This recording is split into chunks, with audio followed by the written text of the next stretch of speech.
Hi, this is Michelle from Simply Scaife Handmade, and today we're going to talk about blank space. When I look at a quilt and I think about blank space, to me that means any space on this quilt that makes me draw blank when it comes to the design.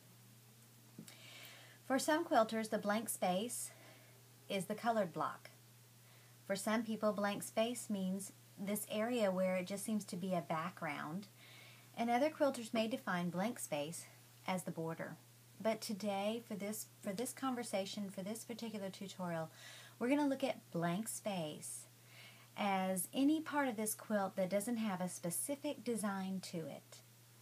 Let's look at this for a minute. This is a tumbling block, and depending upon kind of how you position it, in this direction it looks more like tumbling blocks. But if we angled it, it looks more like a cross pattern. Sometimes figuring out how to fill that blank space is deciding which direction the quilt is going to face. This particular quilt is meant to face in a square direction like this. Now, the easiest and most simple way to deal with quilting a quilt like this is to simply stitch in the ditch, as I've done here, which leaves these blocks puffing up when the quilt is washed, and it literally will look like stacked blocks. For some quilters, that's really uncomfortable because they feel like they need to fill this in. There's nothing wrong with that style of quilting, and it's very beautiful. There's a lot of wonderful templates that can be used to fill in space. But when we look at this quilt, we might say, well, my goodness, that little space is too small for the design I've chosen. To handle this problem, if you're using a template, you can simply be creative. For example, if I lay this quilt piece, this template, where half of this design fills this block, it completely changes the design.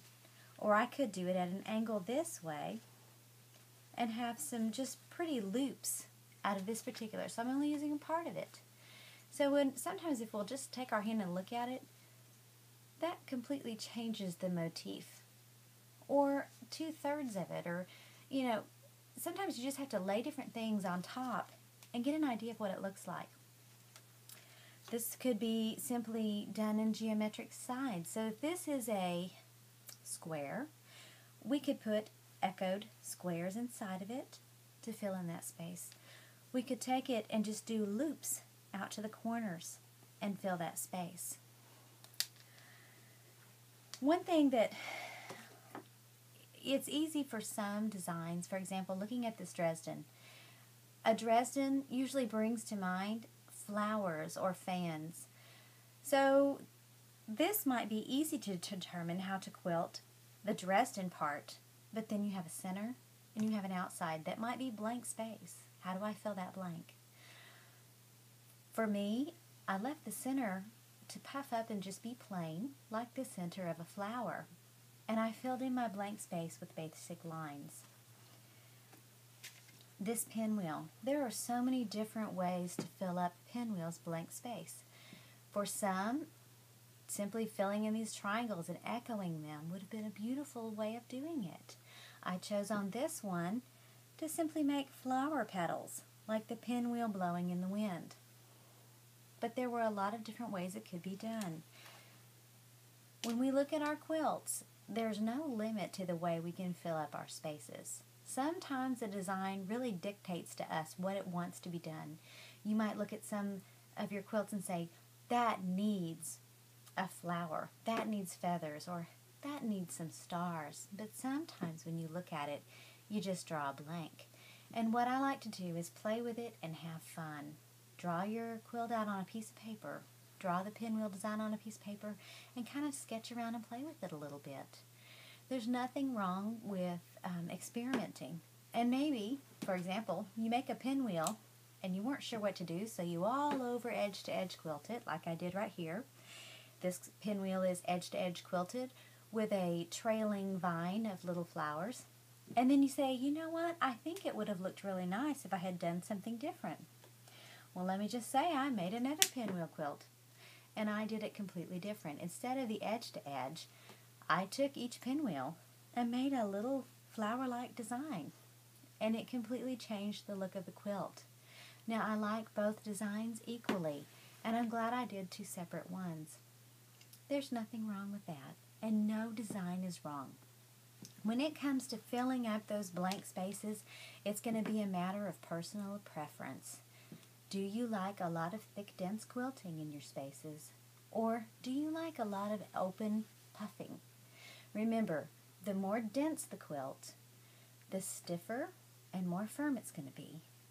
When you have less quilting and a lot of extra open space, the quilt's going to be a lot softer and it will hang and lay differently. So when you decide to look at a design, it's really important to kind of have a mindset of how dense do you want it, how stiff do you want it. As we take a look at today's quilt design, we're talking about blank spaces. So today when I looked at another section of this sampler, I decided to create 4 different blocks that were like blank spaces on a quilt. These would be 4 by 4 little squares. So I took my long empty space and I broke it up into 4 by 4 squares.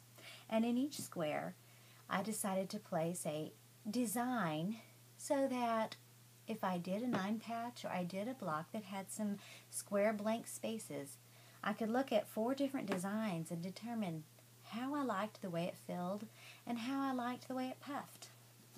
As we look, my first basic design is 4 hearts. Basically, I put the points in the center and I simply drew 4 hearts around this square. And as you can see, that pretty much fills up this portion of the square. There's not a lot of extra room. There's some extra room in the center. Now, if I was uncomfortable with how much was blank here, I could echo that heart in the center. But I like the way this gives it pretty stitch, but it gives it a lot of emptiness. The next quilt design that I put in my space filler is a feather circle medallion. Now for this one, I won't lie, I used a template because I think feathers are a little intimidating to draw freehand. So I used my template design. And I look at it and I think, that's a lot of quilting in one space.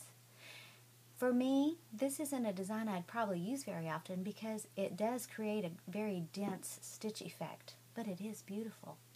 Now on these edges where it's empty, to deal with that so it didn't look out of place, you could go in and do some simple straight lines to fill those spaces in, or you could stipple with little waves, or you could simply outline these outer feathers, and that would fill in with a little more density these extra corners. But me, I'm not a dense quilter. I like them very open, so I'm just stitch this like this.